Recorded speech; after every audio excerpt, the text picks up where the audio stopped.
Aleluia, glória a Deus. Quero cumprimentar a todos com a graça e a paz do Senhor. Amém, meus irmãos? Vamos tomar os nossos lugares, aquietar o nosso coração diante do Senhor e iniciar nessa manhã de domingo nosso momento de estudo bíblico. Deus nos dá a graça, nos dá o privilégio, a oportunidade de poder estar na sua presença mais uma manhã para meditar, para refletir na sua palavra. E a nossa oração nessa manhã é exatamente nesse sentido, que o Espírito Santo, que até aqui tem nos acompanhado, que até aqui tem nos orientado, que até aqui tem nos conduzido, que Ele mais uma vez nos tome pela mão, enquanto nós estivermos refletindo nas Sagradas Escrituras, e que Ele nos ajude a entender, nos ajude a compreender todo o desígnio de Deus. As pessoas que nos acompanham de suas casas, que Deus abençoe vocês, que a bênção do Senhor possa alcançá-los aí onde vocês estão. Vamos falar a Deus um momento? Pai, no nome de Jesus, nós queremos mais uma vez louvar o Teu nome, pelo privilégio, pela oportunidade que o Senhor nos dá, de mais uma manhã de domingo, poder estar na Tua presença, Senhor, para refletir na Tua palavra. O Senhor é bom, o Senhor é gracioso, o Senhor é misericordioso, o Senhor tem cuidado de nós, o Senhor tem nos sustentado, tem nos fortalecido, tem nos ajudado. E é por causa disso, Deus, que nós estamos aqui. É a Tua graça, é o Teu favor, é a Tua misericórdia que se renova a cada manhã, é que nos faz, ó Deus querido, permanecermos de pé, é que nos faz, ó Pai Celestial, estarmos na Tua casa, na Tua presença. Obrigado, Deus vivo, por essas pessoas preciosas que o Senhor trouxe a esse lugar nesta manhã. Obrigado, Pai Celestial, por aqueles que lá nas suas casas, nos seus lares, estão acompanhando neste momento essa ministração, que a Tua palavra, Deus vivo, que ela possa cumprir o seu papel nesta manhã. A Tua palavra não volta atrás vazia, sem antes cumprir o propósito para o qual ela foi enviada. E eu sei, Deus vivo, que o Senhor tem uma mensagem, que o Senhor tem uma palavra à sua igreja. Eu sei que o Senhor tem uma mensagem, uma palavra a esses corações que agora se colocam diante de Ti, atentos à Tua voz. Querido Espírito, mais uma vez, nos tome pela mão e nos conduza.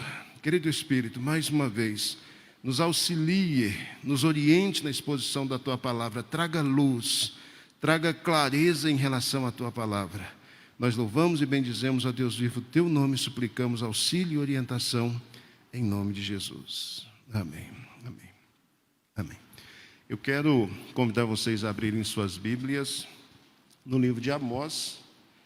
Nós estamos dando sequência à nossa série de estudos através da Bíblia, livro por livro, que nós iniciamos no início de 2020, ou 21, início do ano passado, né? No início de 2021.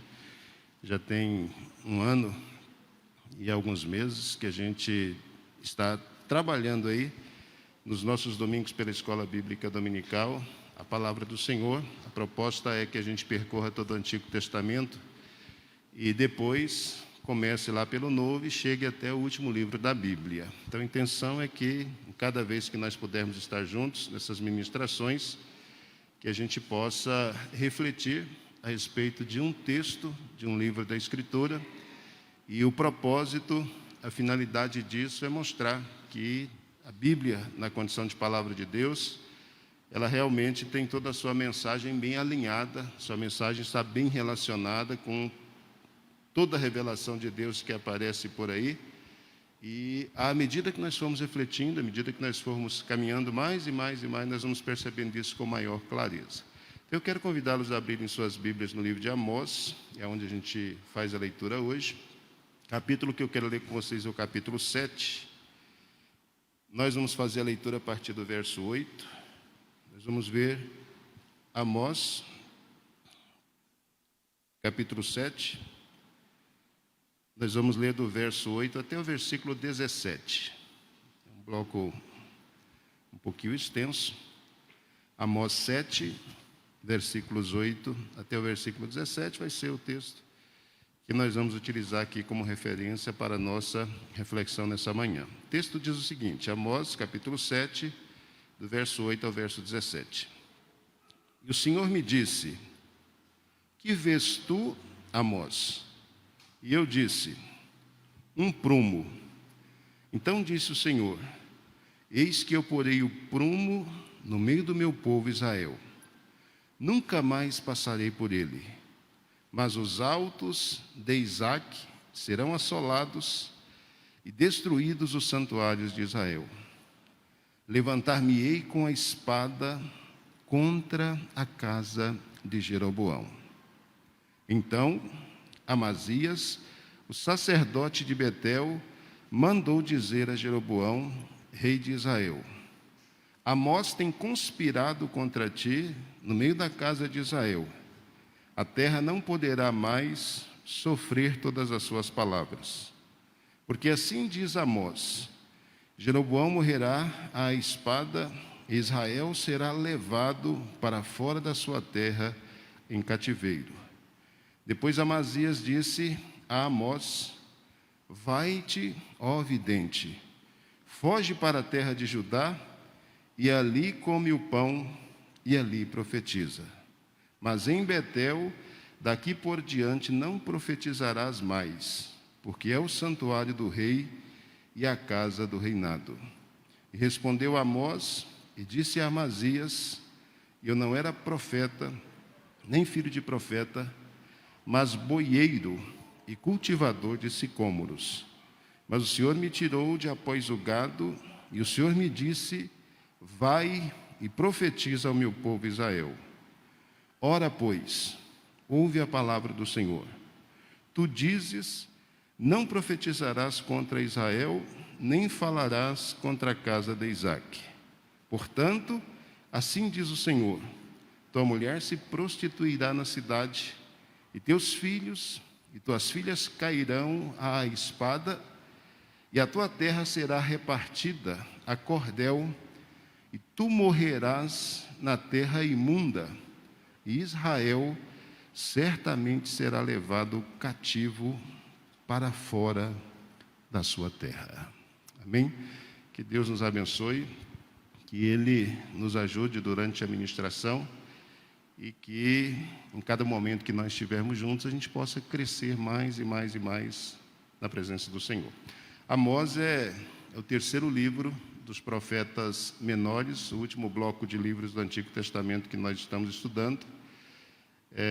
Eu já disse para vocês que tem algumas particularidades, e eu vou precisar às vezes ficar lembrando isso por causa do lugar histórico que cada livro muitas vezes ocupa, que nós já dissemos para vocês no primeiro momento, e eu preciso repetir uma outra vez, que não é uma ordem cronológica. Os livros chamados aí de profetas menores, diferente dos maiores, eles não aparecem em ordem cronológica. Então, quem organizou esses livros aqui na ordem que eles estão, tinha como propósito ressaltar algum caráter, alguma característica de Deus, algum elemento importante, impactante, para ajudar Israel a lembrar um pouco de sua história, para ajudar Israel a recordar o tipo de relacionamento que Israel teve com Deus em determinados momentos e as consequências disso. Então, a gente estudou primeiro Oséias, e nós vimos em Oséias o inabalável amor de Deus sendo demonstrado para um Israel que havia se afastado, que havia se distanciado do Senhor,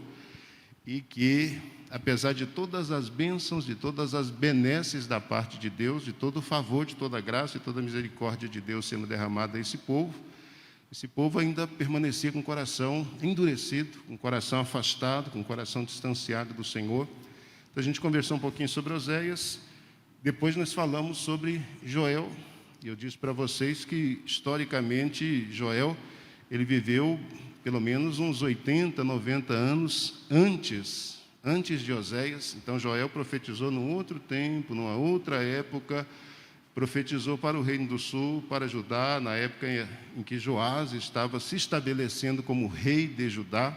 Então, os momentos históricos são momentos diferentes, mas há uma lógica nisso. No primeiro momento, a gente tem um Oséias dizendo para o povo: arrependam-se de seus pecados, Deus ama vocês, Deus tem interesse em dar a vocês uma nova chance, uma nova oportunidade, mas esse amor, essa benevolência, essa misericórdia de Deus, quando vocês permanecem com os corações endurecidos, ela tem limite. Chega um momento que Deus decide aplicar o juízo, E quando esse momento chega, então não há o que se fazer em relação a isso. E aí quando a gente estuda Joel, Joel vem exatamente para anunciar isso, para anunciar o grande e terrível dia do Senhor, para anunciar que Deus vem e vem para trazer juízo, mesmo que Joel esteja falando com Judá, não esteja especificamente falando com o Reino do Norte ou com Israel, mas a mensagem é o que interessa. O Deus amoroso chama um povo que se distanciou dele ao arrependimento. Enquanto esse arrependimento não acontece, é uma palavra da parte de Deus dizendo que o dia de juízo, que o dia do Senhor se aproxima e que é preciso ficar atento em relação a isso. Essa é a mensagem que Joel traz. E o próximo livro na sequência é Amós.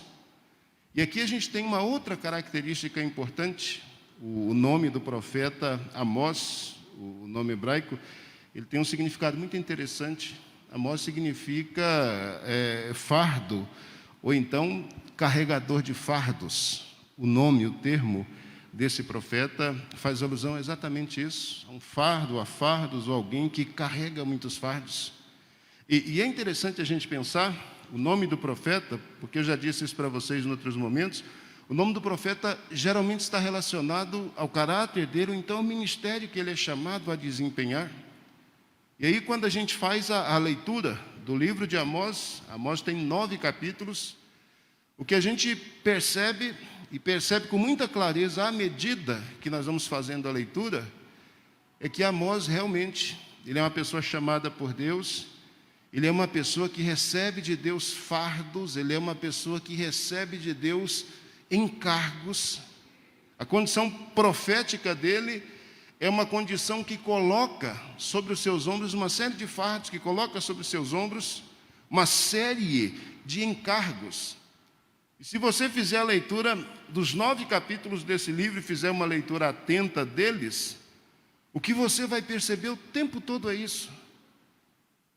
Amós é alguém que tem uma mensagem, que tem uma fala da parte de Deus, mas essa mensagem, essa fala, ela é uma mensagem, uma fala relacionada com juízo. Esses fardos que Amós é chamado por Deus a carregar, a levar e a entregar, eles são nada mais, nada menos do que mensagens de juízo da parte de Deus. E quando a gente faz a leitura dos 2 primeiros capítulos, nós vamos observar pelo menos 7 nações que são alvo, que são objetivo dessas mensagens. A gente tem nações que são consideradas nações pagãs para aquele tempo. Tem uma mensagem para a Síria, uma mensagem para a Filístia, tem uma mensagem para a Fenícia. São as 3 primeiras mensagens que aparecem lá no capítulo 1. Depois o profeta é chamado uma segunda vez para falar a mais 3 povos. Esses outros 3 povos são povos que, de alguma maneira, foram aparentados de Israel. Então, há uma ordem da parte de Deus para se falar a Edom. Edom foi o irmão de Jacó, não é? Jacó e Esaú. Esaú é o pai de Edom. A gente tem uma fala da parte de Deus para Amon e para Moabe. E os amonitas e moabitas são os descendentes das filhas de Ló, aquela situação desastrosa que o Gênesis apresenta para a gente num dado momento da história do povo de Israel. Então, são aparentados. Ló era o primo ou o sobrinho de Abraão. Nós temos uma fala da parte de Deus de juízo para essas nações também aparentadas, e depois nós temos uma fala específica para Judá e uma outra fala para Israel. E quando essa fala, lá no finalzinho do capítulo 2, começa a ser entregue, a ser designada para Israel, ali a gente já percebe, porque do capítulo 2 até o capítulo 9, o centro, o foco da atenção, o foco da mensagem, vai ser sempre Israel, Israel, Israel, Israel. Quando a gente continua do capítulo 3 por diante, aí fica muito claro para todos nós que além desses fardos, que além dessas mensagens de juízo que Amós é chamado por Deus a entregar a diferentes nações, existe uma responsabilidade da parte dele, e ele compreende isso com muita clareza. Ele é chamado por Deus principalmente para falar ao Reino do Norte, é chamado por Deus principalmente para falar ao Reino de Israel. Uma particularidade em relação a Amós é que Amós e Oséias, eles foram profetas contemporâneos. O Oséias, o primeiro que a gente trabalhou, e agora o terceiro dos profetas menores, o Amós, eles viveram mais ou menos no mesmo período, eles desempenharam o seu ministério mais ou menos na mesma época. Amós veio antes de Oséias, mais ou menos uns 15 ou 20 anos. Então os dois possivelmente se conheceram, as mensagens desses profetas, elas se entrecruzaram. E essas são informações importantes para a gente, por quê? Porque diferente do Oséias que a gente conversou a respeito, que foi uma pessoa assim que a Escritura apresentou pouquíssimas informações a respeito dele, aqui no caso de Amós não. No caso de Amós a gente tem muitas informações a respeito dessa pessoa, muitas descrições biográficas são apresentadas em vários lugares do livro, o que ajuda a gente a compreender com maior clareza quem é o profeta e a mensagem que esse profeta entrega. Então, se a gente está dizendo que Amós e Oséias, eles viveram na mesma época, eles foram contemporâneos, eles foram colegas de ministério, a gente pode usar essa expressão. E se Oséias, ele vem uns 15 anos ou 20 anos depois de Amós, então já fica mais ou menos fácil para a gente entender qual é o contexto em que Amós é chamado para ministrar.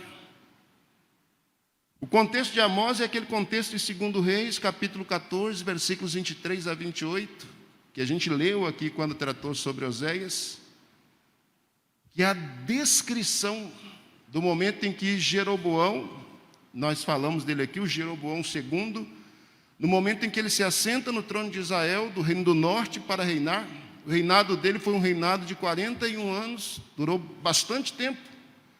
O reinado dele foi um reinado próspero, o auge do reino do norte, o ponto alto do reino do norte, o momento em que o reino do norte gozou de maior privilégio, o momento em que o reino do norte gozou de maior riqueza, o momento em que o reino do norte gozou de maior resplendor, gozou de maior paz, o momento mais especial, pensando em uma perspectiva de sucesso, de prosperidade, em que o reino do norte viveu, foi exatamente o período em que Jeroboão II foi o rei.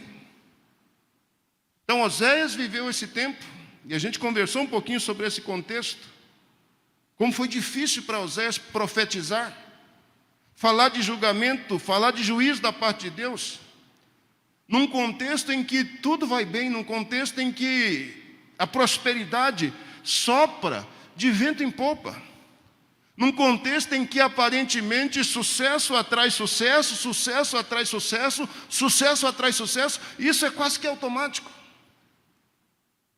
Quando a gente faz a leitura da porção de 2 Reis 14, 23 a 28, a gente descobre o motivo do sucesso. O motivo do sucesso foi a misericórdia de Deus. Deus disse lá que nesse período em que Jeroboão assentou-se no trono, Israel estava lamentando, lamuriando, chorando, debaixo de jugo, debaixo de sofrimento. E a Escritura diz que Deus ainda não havia dito que riscaria esse povo. Deus ainda não havia dito que eliminaria essa parte do seu povo que traria juízo final sobre eles. E por causa disso, por causa do grande amor e da misericórdia de Deus, ele simplesmente decidiu condescender, decidiu atender o clamor de um povo rebelde, de um povo de coração endurecido, de um povo sem compromisso, sem aliança com ele. Mas ele decidiu ser gracioso, decidiu ser bondoso, decidiu ser misericordioso em relação a esse povo. Fez com que esse povo prosperasse. Fez com que a bênção fosse derramada sem medida sobre a nação. E eu volto a dizer, e a bênção foi derramada de um modo tão especial, tão extraordinário, que o reino do norte nunca viveu um momento de tamanha prosperidade. Essa seria a era de ouro do reino do norte. E a Escritura sempre nos alerta para isso. Sabe, já havia dito, não é, Senhor, se eu não me dê pobreza, para que eu não venha roubar os outros e venha escandalizar o teu nome. Mas não me dá riqueza demais não, porque eu posso ser tentado.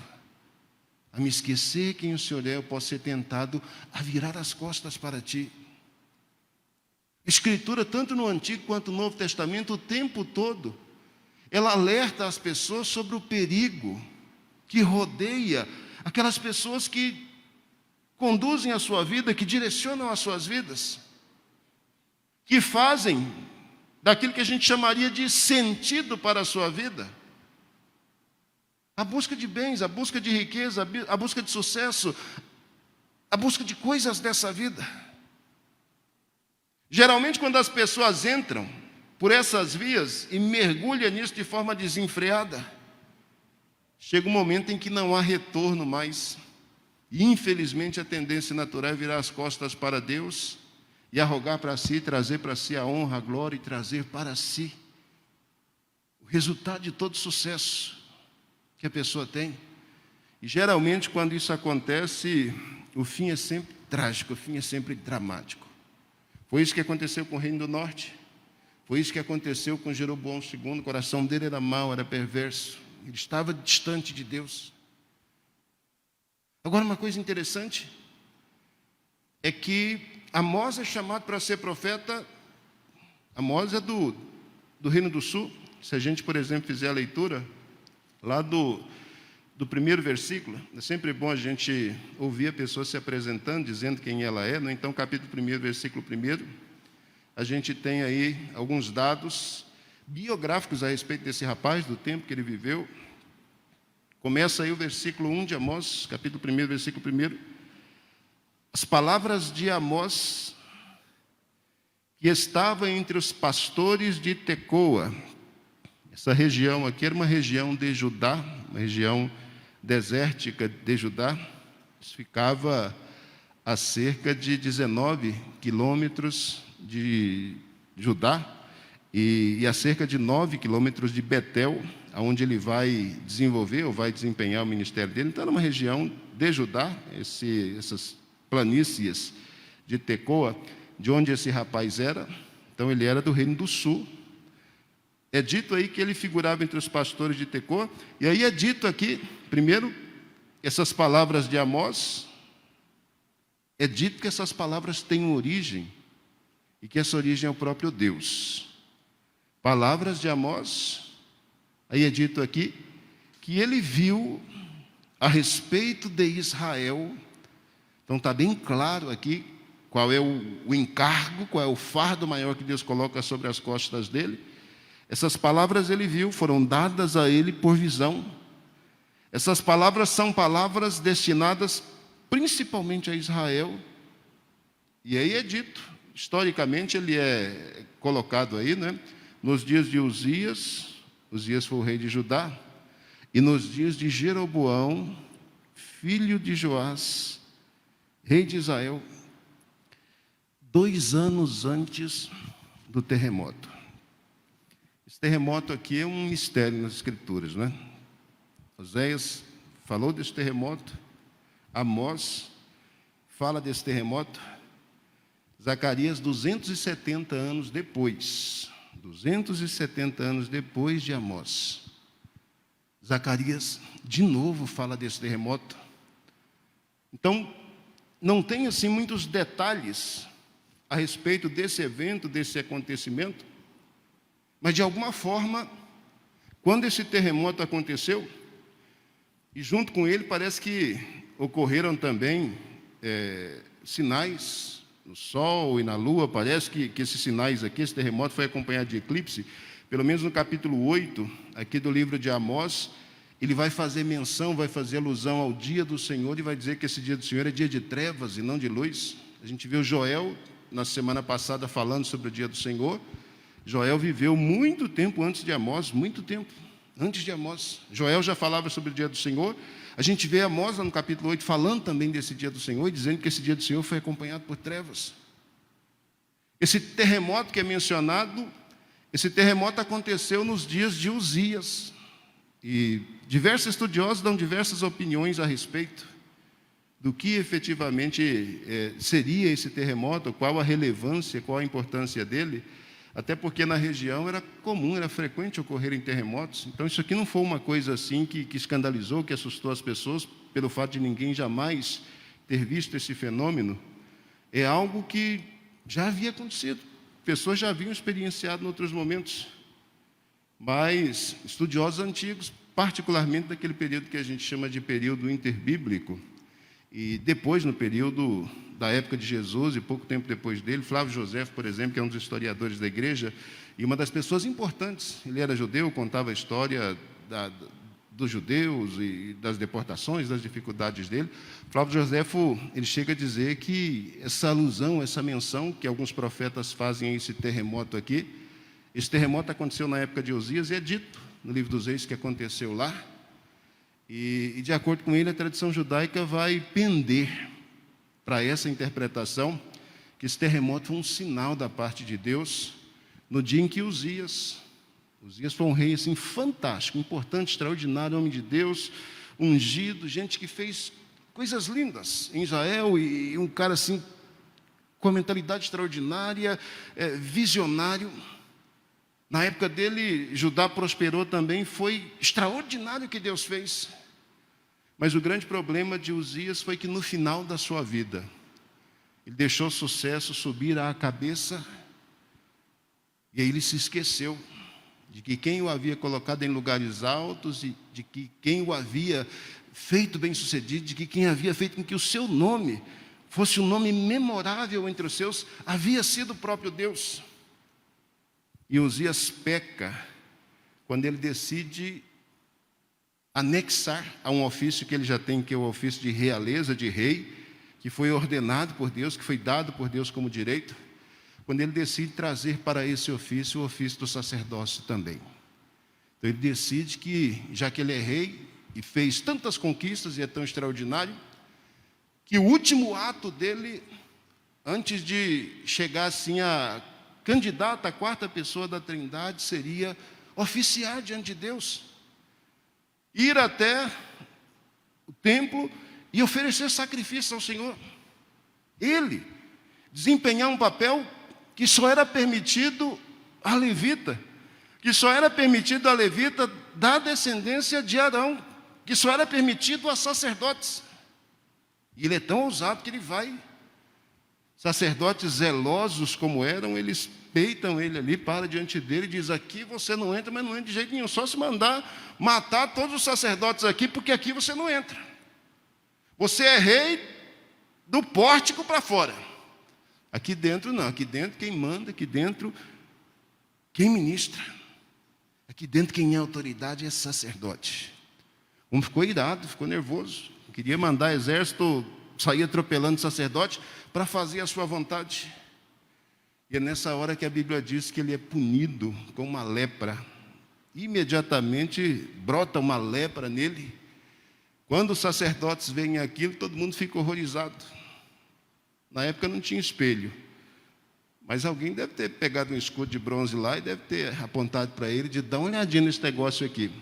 Quando ele viu o que estava acontecendo com ele, a Bíblia diz que os sacerdotes queriam colocá-lo para fora, e ele, mais rápido do que os sacerdotes, sempre nas canelas e saiu correndo, saiu desesperado.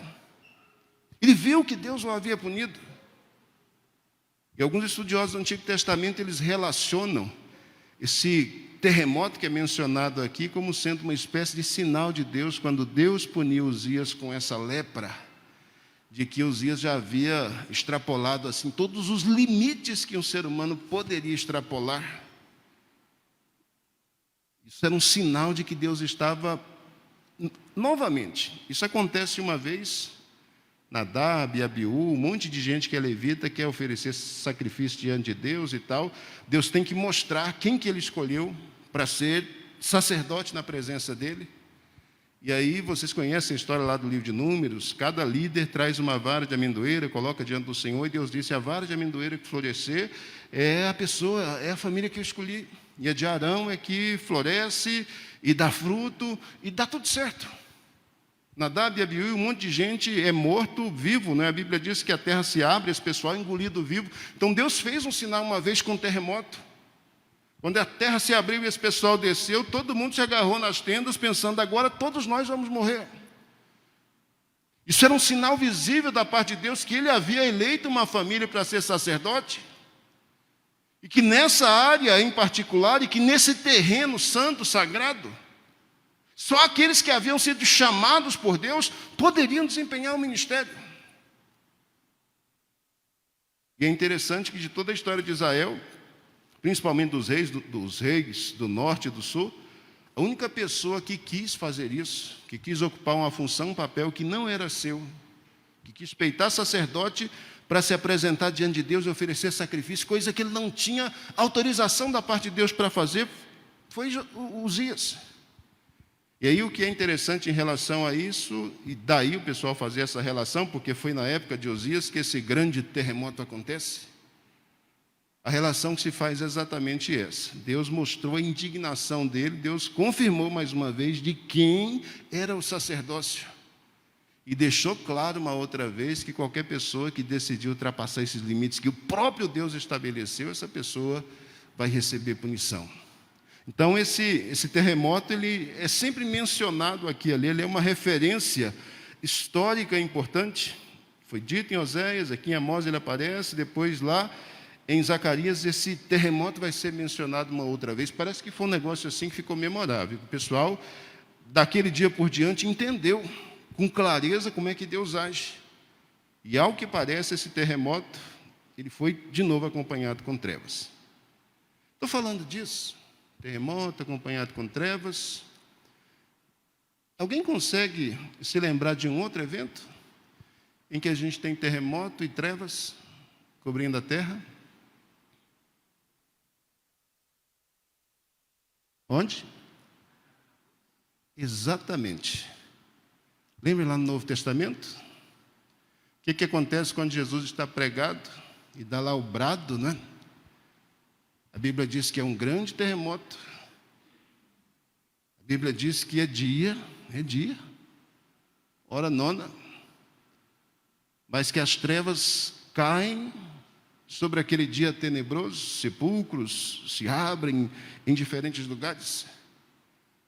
E aí, de novo, uma outra vez, a gente precisa prestar atenção num detalhe, porque além de sepulcro que se abre, além de terremoto que acontece, além de trevas que caem sobre a terra, a gente tem um evento singular. No Antigo Testamento, esses sinais, eles têm como propósito mostrar que Levi, e particularmente Arão e a sua família, eles são os únicos sacerdotes aceitáveis diante de Deus para apresentar, para aparecer diante dele no Santo dos Santos. Agora, no Novo Testamento, quando esse evento acontece, esse evento é acompanhado de um outro evento.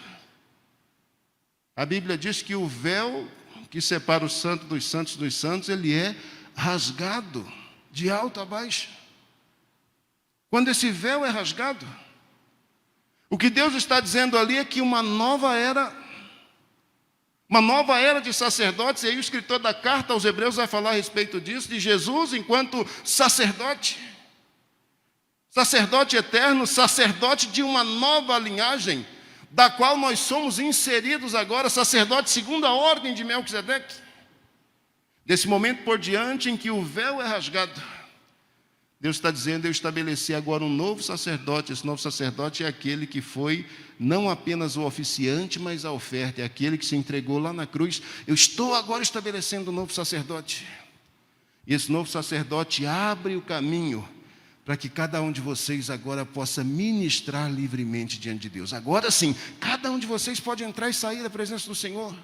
Um novo e vivo caminho foi aberto, escritor a carta aos Hebreus vai dizer. Esse novo e vivo caminho foi aberto por causa de Jesus, por causa do sacrifício de Jesus. E é muito interessante que esse terremoto, ele vai ser sempre associado a essa questão do dia do Senhor, do dia da manifestação do Senhor, do dia do juízo do Senhor.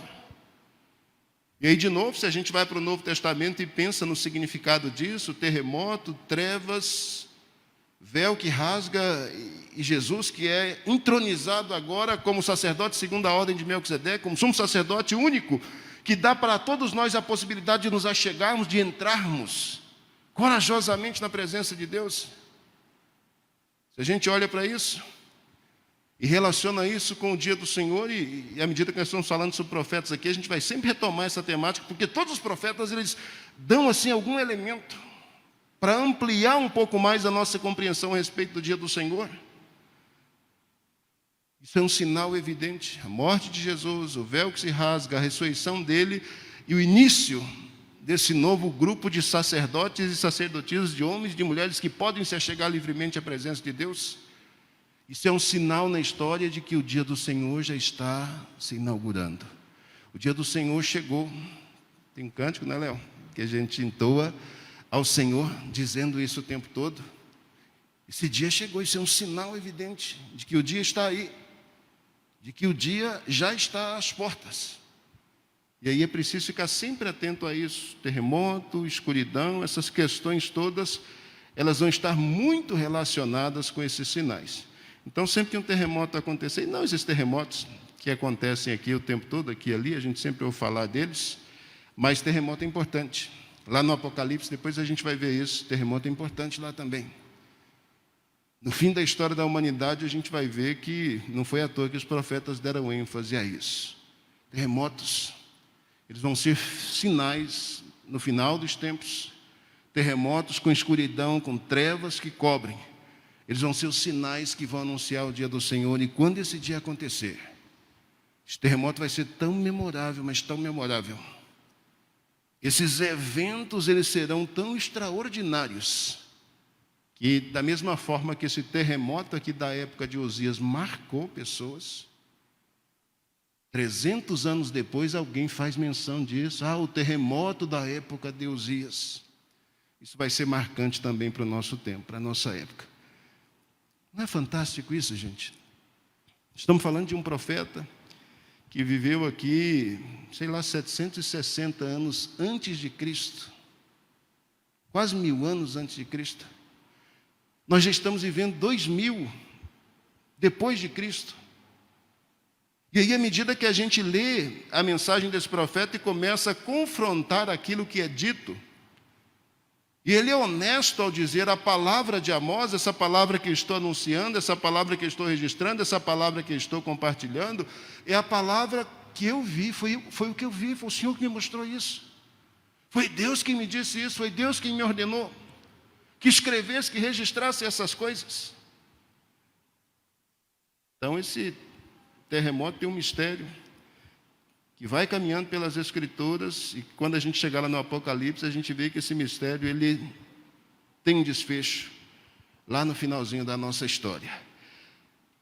Versículo 2, e disse, depois que ele se apresenta dizendo que a mensagem é a mensagem do Senhor, ele disse: o Senhor bramará de Sião, e de Jerusalém dará a sua voz. Essas são as primeiras palavras proféticas dele. O Senhor bramará de Sião, e de Jerusalém dará a sua voz. Essa palavra bramar, que aparece aí, ela se origina no hebraico sha'ag. Sha'ag é a palavra hebraica, que é traduzida aqui por bramará. Talvez na sua Bíblia esteja rugirá. Tem alguma Bíblia aí que está rugir? Rugirá? Tem algumas Bíblias ali, que a do Léo também, que aparece rugir. Rugir é a melhor tradução. É melhor do que bramar, porque o sentido de sha'ag no hebraico é o sentido de rugir. E é muito interessante isso aqui, porque essa palavra, esse termo, e eu já disse para vocês que o hebraico é assim, o pessoal trabalha com quadro, não é? Então, eles querem entregar uma mensagem, para entregar a mensagem, eles desenham um quadro para a pessoa entender o que está acontecendo. Esse sha'ag, esse bramar, ou esse rugir que aparece aqui, esse é um momento em que o leão, ele dá um rugido, quando ele está prestes a abocanhar a sua presa. Então o leão está lá todo tranquilo e tal, pensando a estratégia para pegar a sua presa, e quando ele já está certo disso, quando a presa já não pode mais fugir, Ele dá aquele rugido enorme. Aquele rugido simplesmente paralisa a presa. E nesse momento, então, o leão dá o bote e ele destrói a sua presa. É interessante a gente pensar isso. E não é à toa que Amós utiliza esse termo, essa expressão, porque o Amós é um homem do campo. O tempo todo, se você lê o livrinho dele, são 9 capítulos, se você não leu, eu sempre vou recomendar isso, né? O antes ou depois que a gente compartilhar, faz a leitura do livro. Porque aí você ouviu algumas coisas que eu te disse, e se você depois fizer a leitura, certamente você vai conseguir compreender um bocado de coisas que estão escritas aí, que talvez sem um esclarecimento prévio, sem uma orientação, você não conseguiria compreender com clareza. O Amós é um homem do campo, é um boiadeiro, é um plantador de sicômoros. Ele é um pastor de ovelhas.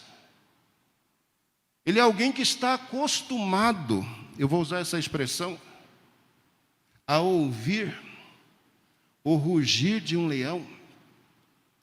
E quando ele ouve o rugir do leão, ele diz aqui num dado momento do livro dele, falando a respeito do Senhor, que quando o leão ruge e a presa está na sua boca, a única coisa que o pastor consegue salvar são as patas e a orelha da ovelha.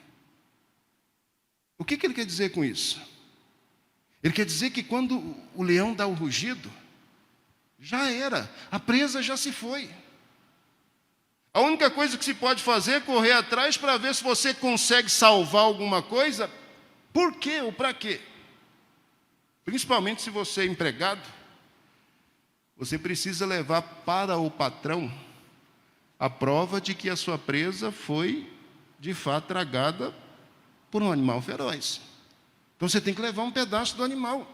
Tem que sobrar alguma coisa ali para você apresentar para o seu patrão. Lembra de Jacó e o sogro? Jacó não disse isso, eu ficava a noite toda lá cuidando, e toda ovelha que se perdia, eu pagava, eu dava conta, eu prestava conta disso. Esse era o papel. Quando Amós ouvia o rugido do leão, ele já sabia, já era. Essa ovelha já se foi. E o que isso tem a ver com o que está dito aqui, pastor? Oséias não é o profeta chamado por Deus para distribuir os fardos, para distribuir os juízos. O que Oséias está dizendo é isso. Eu já ouvi o rugido, eu já ouvi o bramar do Senhor. O que ele está dizendo é isso: o Senhor, como um leão que estava à espreita e que já está prestes a dar o bote, o Senhor já rugiu. O povo de Israel entende, sabe o que ele está falando. Depois que o leão rugiu, a presa é imobilizada e ela é tragada, ela é destruída. Amós é o profeta da parte de Deus chamado para fazer esse rugir da parte de Deus ser ouvido ao seu povo. Eu não sei se você já leu o livro, prestou atenção aí, particularmente no capítulo 1 e 2, quando os juízos são sentenciados, são dados. É sempre dito assim, por 3 transgressões de e por 4. Por 3 transgressões de e por 4. Por 3 transgressões de e por 4. O termo transgressão aqui talvez não seja uma tradução muito feliz, porque quando a gente fala de transgressão, nós estamos falando simplesmente da quebra de um mandamento, da quebra de uma ordem. Um termo mais adequado aqui seria por 3 rebeliões. Porque aqui não fala dessas nações que recebem juízo, ou que recebem a palavra de juízo de Amós, inclusive Israel e Judá. O texto aqui não fala de uma ação isolada, de outra ação isolada que o povo de Israel comete contra Deus. O texto aqui fala de repetidas atitudes de rebelião que esse povo vai assumindo diante de Deus, e não vai assumindo assim há semanas, há meses, não, há anos, há décadas. Isso aqui fala de uma postura, de uma posição que esse povo vai assumindo diante de Deus, de se rebelar contra Ele. E o que é fantástico em relação a tudo isso é que ao mesmo tempo que Amós diz, ouça o rugir do leão, e aí se a gente estivesse lá no Novo Testamento, nós poderíamos dizer do leão da tribo de Judá, ouça o rugir do leão. Ele já está prestes a trazer juízo, a fazer com que o dia do Senhor se manifeste. Mas o que é extraordinário é que mesmo ele dizendo isso, ele vai afirmando, olha, por 3 e 4 rebeliões. O que é isso? Isso aqui é um sinal visível da parte de Deus, que Deus é tardio em irar-se, que Deus é misericordioso, que Deus está sempre pronto a dar uma nova chance, está sempre pronto a dar uma nova oportunidade. 3 rebeliões, ou 3 ações, ou 3 atitudes de pecado era o limite. Se alguém pecasse uma vez, e pecasse uma outra vez, e pecasse uma outra vez, a mesma coisa, acabou a história. Mas Deus disse 6, pecaram 3 vezes, pecaram uma 4ª vez. E eu estou aqui ainda mandando um profeta para chamar a atenção de vocês. Quando o juízo é declarado, quando o rugir do leão é anunciado, quando o momento do juízo é declarado, e é isso que Amós faz. Amós faz isso não baseado na ira de Deus, não baseado no zelo de Deus, mas ele faz isso baseado no amor, na misericórdia de Deus. Não é isso que depois Oséias vai falar? Oséias 20 anos depois de Amós. 20 anos depois. Então olha como até esse rugir de Deus é um rugir misericordioso. Por 3 rebeliões e 4 o juízo não vai se afastar de vocês. 20 anos depois a gente tem um Oséias que aparece nesse cenário que piorou e não melhorou. Naquela situação toda com a prostituta que a gente já conversou, não vou voltar novamente a mensagem de Oséias aqui. Para dizer para esse povo, gente, o amor de Deus é inabalável, acordem, acordem, acordem. Ouçam o rugir do leão, ouçam o rugir do leão, ouçam aí o sinal de que a sentença do juiz já está sobre as cabeças de vocês, mas por 3 ou 4 transgressões, Deus está disposto a dar mais uma chance, a dar mais uma oportunidade antes que tudo se perca. Amós é esse tipo de pessoa, é chamado por Deus com esse encargo, com esse fardo, com essa responsabilidade de falar a várias nações e de falar especificamente a Israel. Mas as palavras de Amós para Israel, elas são palavras já de sentença. Aqui não tem retorno. Mesmo que Oséias fale, depois a gente vai ter um outro personagem que é da época desses profetas aqui também, Jonas. Jonas também viveu nesse período aqui nessa época. Quando a gente for conversar sobre ele, nós vamos novamente voltar a esse contexto. Mesmo que outros tenham vindo depois, essa sentença que é dada aqui no livro de Amós, ela é uma sentença, como o próprio Deus declarou, que não tem mais o que fazer em relação a isso. Não é fantástico isso, gente? Mesmo não tendo mais o que fazer, Deus ainda dá mais chance. Não tem jeito mais, mas eu vou dar mais uma oportunidade, quem sabe? Você se arrepende, quem sabe você se volta, quem sabe você acorda para isso. Amós no Antigo Testamento, uma particularidade em relação a ele, é que ele é chamado no Antigo Testamento de o profeta da justiça social.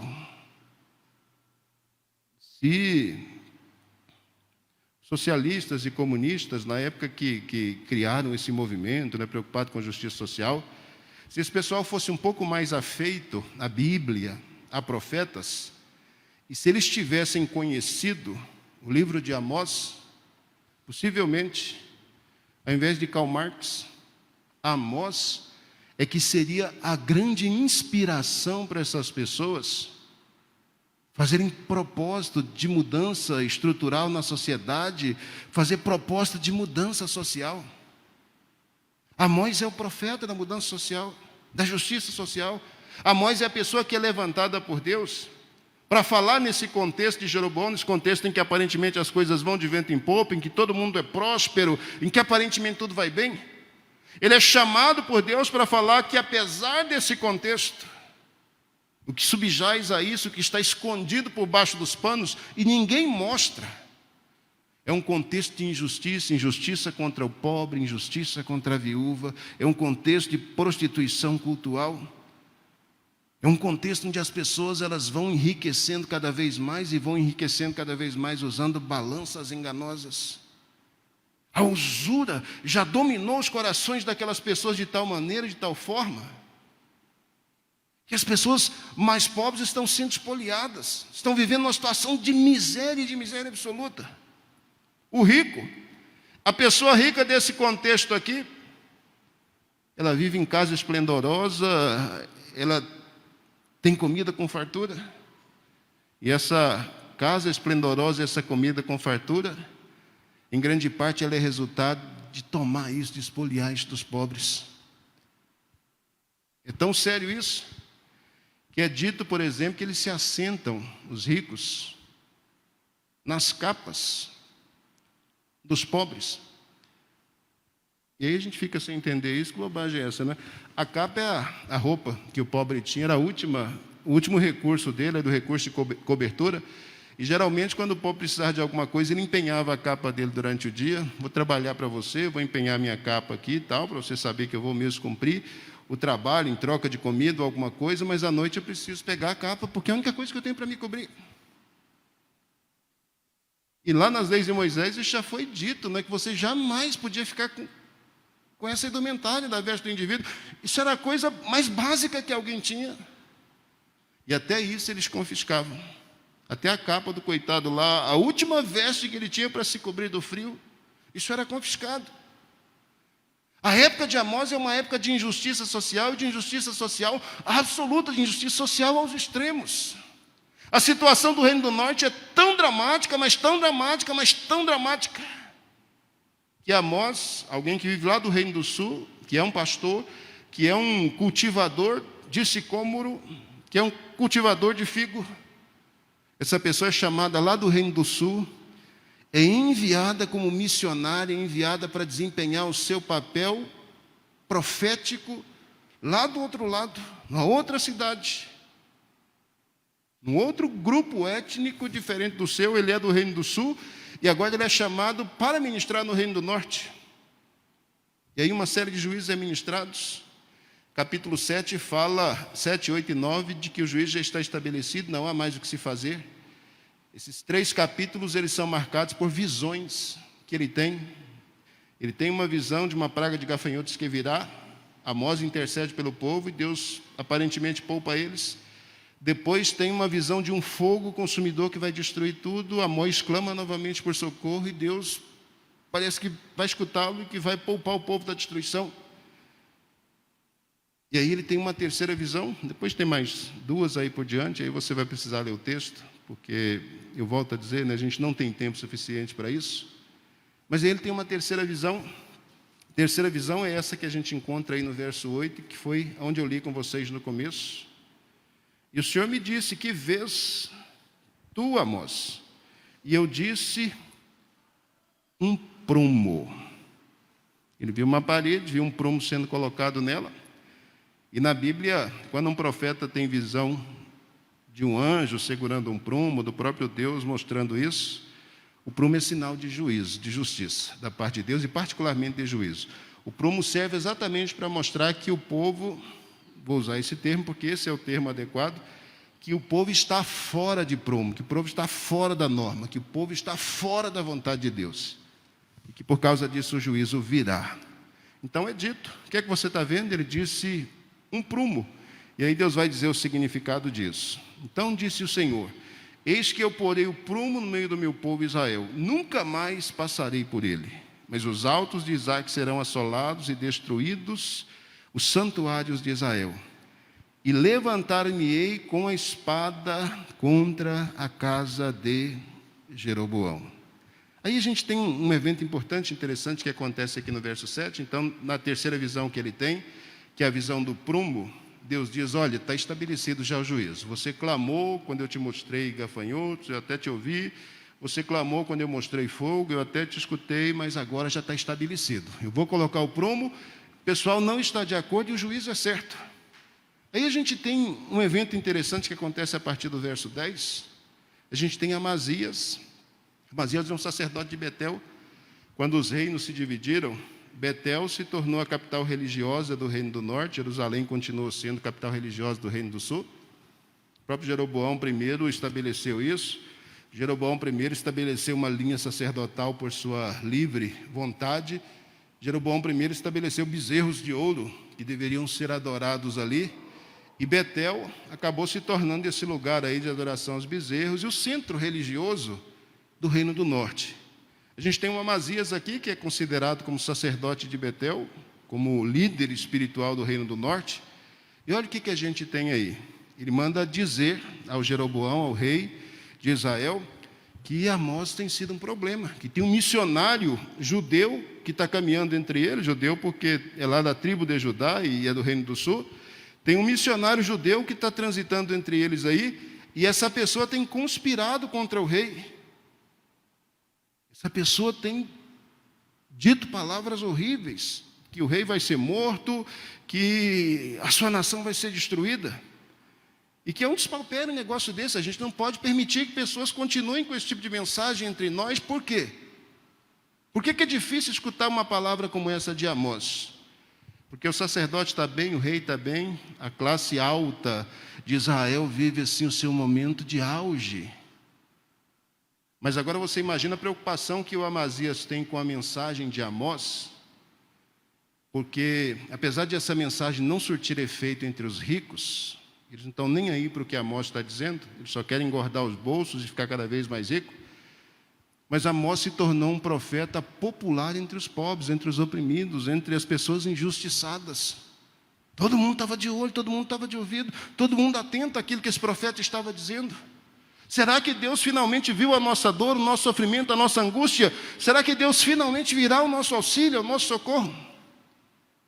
Quando Amazias percebe que ele pode perder uma série de privilégios e que inclusive o trono de Jeroboão ele pode correr riscos, porque a mensagem desse profeta está causando impacto social, está chamando a atenção das pessoas. Ele já dá um jeitinho logo de confiscar o visto desse profeta, desse missionário aqui para desenvolver o seu ministério. Não é dito aqui, mas certamente Jeroboão impediu, proibiu. O nosso colega Amós aqui, ele teve que ir embora. Ele não pôde continuar lá o seu ministério. Mas o que é interessante é que diante das acusações que o Amazias faz, ele vai mais longe, não é? Ele diz, olha, o profeta está dizendo aí que o seu reinado vai se acabar e que a nossa terra vai ser levada em cativeiro. Isso é um absurdo. A gente não pode tolerar um negócio desse. O Amazias aqui, ele é tão autossuficiente, né? É tão autoconfiante que esse sacerdote de Araque aqui, porque ele não tem autorização para ser sacerdote, ele não é levita, foi um rei pagão que instituiu ele como sacerdote. Esse sacerdote ele é capaz de peitar, de enfrentar cara a cara o profeta. E olha as falas desse sacerdote aqui tentando intimidar o profeta no verso 12. Depois Amazias disse a Amós, vai-te, ó vidente. Vidente. Mas pastor, tem essa palavra na Bíblia? Vidente tem essa palavra. A palavra hebraica rosé, é a expressão rosé, é a expressão hebraica para vidente. E vidente aqui não tem a ver com adivinho, não tem a conotação que tem no nosso tempo, né? No nosso tempo existe esse termo, essa expressão vidente, e ela tem uma conotação assim negativa para as pessoas, parecendo alguma pessoa que fica vendo coisas e tal, e que a fonte de onde surgem essas supostas visões, essas supostas ditas visões, é uma fonte espúria, uma fonte desconhecida.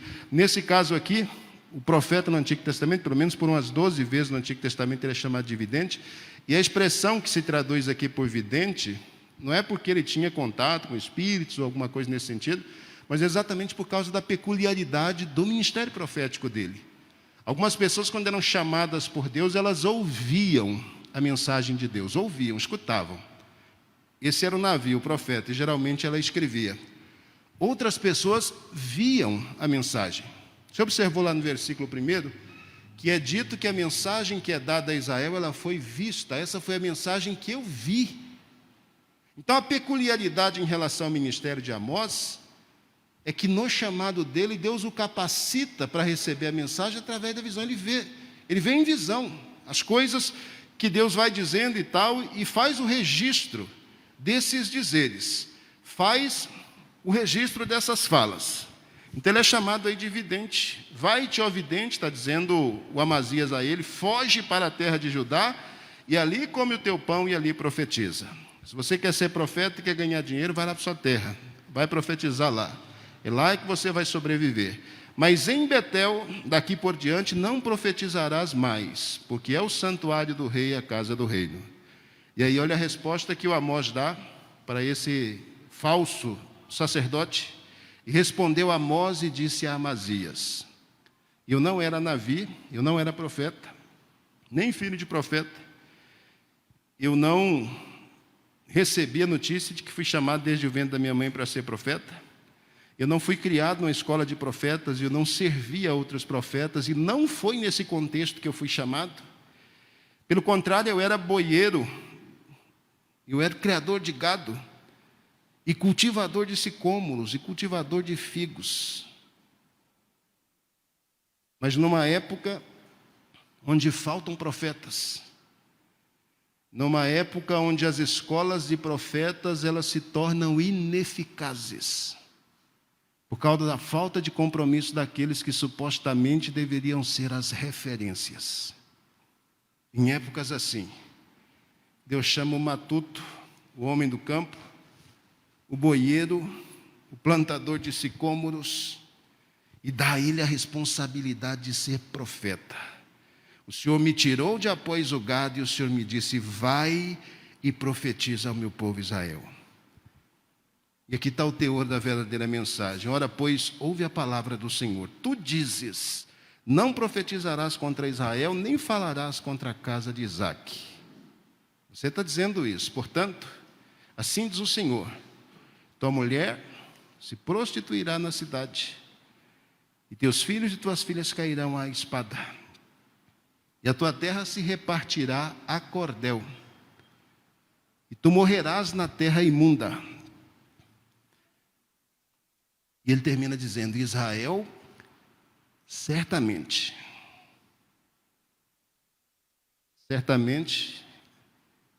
amém, é a palavra que garante que o negócio vai acontecer. Israel certamente será levado cativo para fora da sua terra.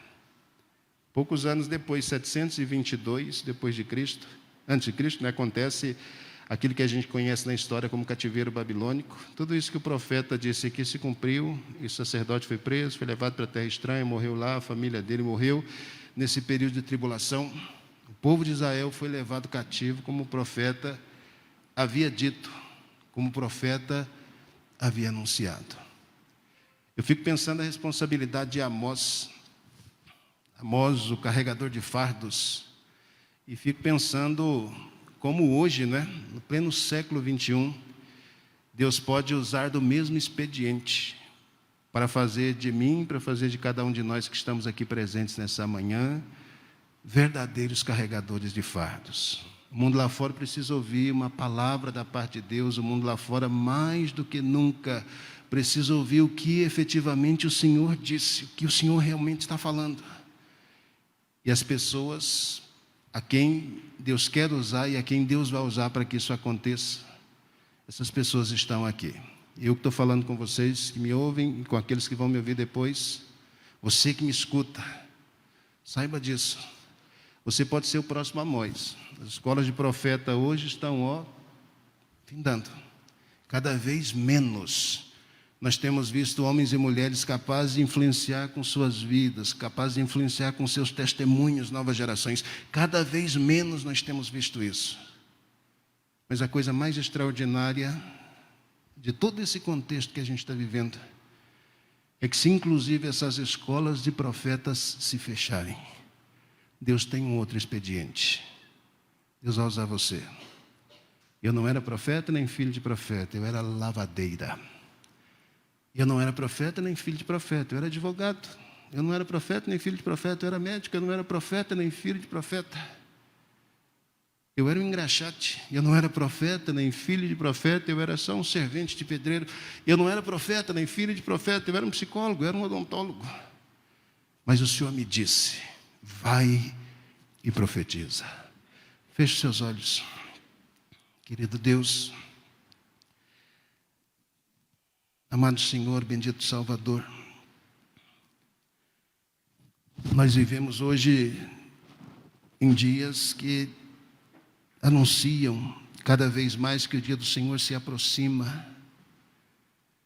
E à medida que esse dia se aproxima, pesa sobre os nossos ombros a responsabilidade, o fardo de ter que anunciar para as pessoas lá fora que o dia do Senhor vem, que o dia do Senhor está chegando, que as pessoas precisam se arrepender, que as pessoas precisam se converter, e que as pessoas precisam se voltar para Ti, ó Pai.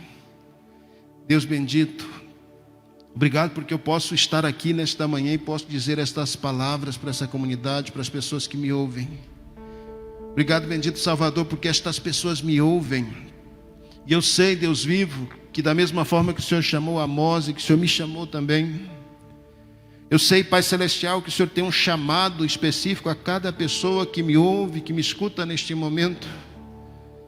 E que a única coisa que cabe a nós, ó Deus, é estar disposto a escutar, é estar disposto a ouvir a Tua palavra e a ir e a profetizar, e a ir e a anunciá-la. Deus bendito, Deus poderoso, Deus misericordioso, tenha misericórdia, tenha compaixão das nossas vidas, Senhor. Antes que o grande e terrível dia do Senhor chegue, antes que o grande e terrível dia do Senhor se manifeste, antes que seja tarde demais, antes que o leão não apenas ruja, mas que ele caia sobre a presa, antes que o juízo, ó Deus querido, seja decretado e já não haja mais o que fazer em relação a isso. Que o Senhor continue levantando Amós, que o Senhor continue levantando homens e mulheres, carregadores de fardos, e que essas pessoas sejam fiéis aos seus chamados e aos seus ministérios. Nós louvamos e bendizemos o Teu nome, ó Deus, em nome de Jesus. Amém.